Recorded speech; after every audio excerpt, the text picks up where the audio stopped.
Popvinyl.net to do another Funko Pop review on these three very special pops we've recently come across. Here we have Two-Face, Bane, and the Riddler. We'll be doing a 3-part series, so make sure to keep up with the videos that we post about these guys. Yeah, so recently I decided to step into a random, it's like a record store primarily, but I know that they usually dabble in some collectibles like figures, statues, little things like that. Didn't really expect to find anything. They told me they had pops there, but I figured it's probably nothing too crazy. So yeah, anyways, I walked in and I turned the corner where the counter was, and they were all behind the counter. Didn't initially see these guys at all, so I kind of was like giving up hope. Next thing you know, I see all three of them lined up just the way they are right here. My heart almost flew out of my chest, and I called her immediately and was like, yeah, they have a Two-Face, Bane, and the Riddler. To find them in stores, I'm sure a lot of you guys know, it's really hard. Yeah, it just doesn't really happen. Yeah. And the best part, here's the kicker, all three of them, $70 guys, $70. And I'm sure you also know each one of these goes for well above that. If you're trying to buy online via eBay, Amazon, I know I've seen a couple. They're just pretty pricey, and it wasn't anything we expected to get in the near future whatsoever. Yeah, it blew my mind to see them, but I just had to have them. I guess the stores didn't know what they really had. And this was $70 for all three together, not $70 each, yeah, $70 together. For all three. And for right now, we're gonna get into, let's do the Riddler for part 1. We're gonna get into the Riddler and do some up close shots on him, and let's check it out. Let's see what he looks like up close and personal. Alright, so here's the Riddler right up close. One thing that I definitely want to say is this is the first time we're ever taking him out of the box, and since we got him from a used store, I'm pretty sure this is the first time he's ever been taken out of the box, only based on how difficult it was to get him out of that plastic. Yeah, he was pretty much pried in there pretty good. He didn't really want to come out at all. Some things I would like to kind of put out there. First of all, these pops, all three of them, they're all 2 years old. Manufactured in 2012. Yeah, so this is like an early look at the paint jobs and how the painting was done on these. There are only a few paint flaws on him.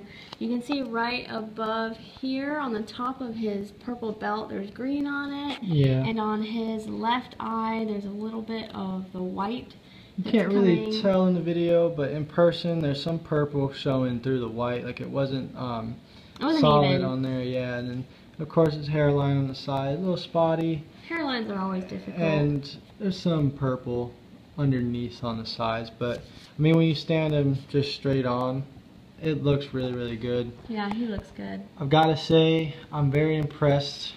These are, again, 2 years old, and the paint, it's pretty shocking to see how little flaws are on these guys, for sure, because even a lot of the newer pops, we feel there's a lot of paint issues on tons of the pops that are newer. We don't know if it's maybe because of the amount that Funko is pushing out, or what the case, but I mean, for being something that's older and having less flaws, it's just kind of strange.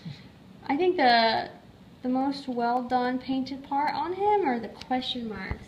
Yeah, I mean, granted, they're very fresh. Those are usually you know, like a stencil, but even still, those kind of things can be messed up and skewed a lot on pops.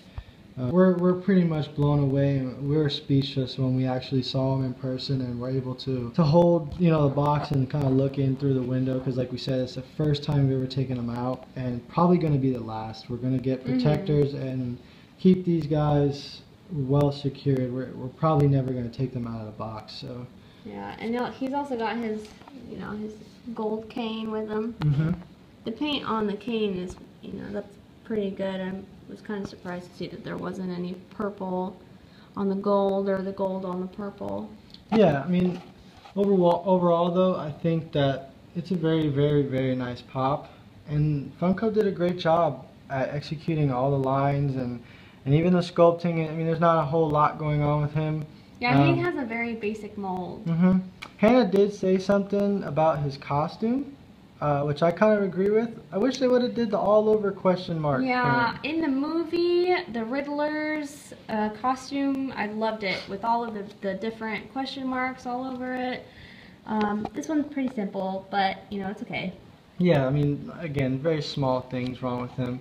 So yeah, I think that just about does it. There's not too many negatives that we have to point out on him, which is pretty shocking. I was expecting to have a lot of issues paint-wise with him, but he's done very well. I'm very proud to say that we have, you know, something that we were seeking to have for a very long time. Since we first started collecting Funko Pops, we wanted all three of these guys, and to finally have them, it's very cool. So that just about concludes it for our Funko Pop review of the Riddler. He's part 1 of the 3 videos we're doing, so make sure to stay tuned for part 2 with Bane. Yeah, so if you'd like to keep up on all the latest Funko Pop news, be sure to check out Popvinyl.net. We will leave the link down in the description below. Be sure to like, favorite, and subscribe, and that just about does it. Thanks for watching. Bye.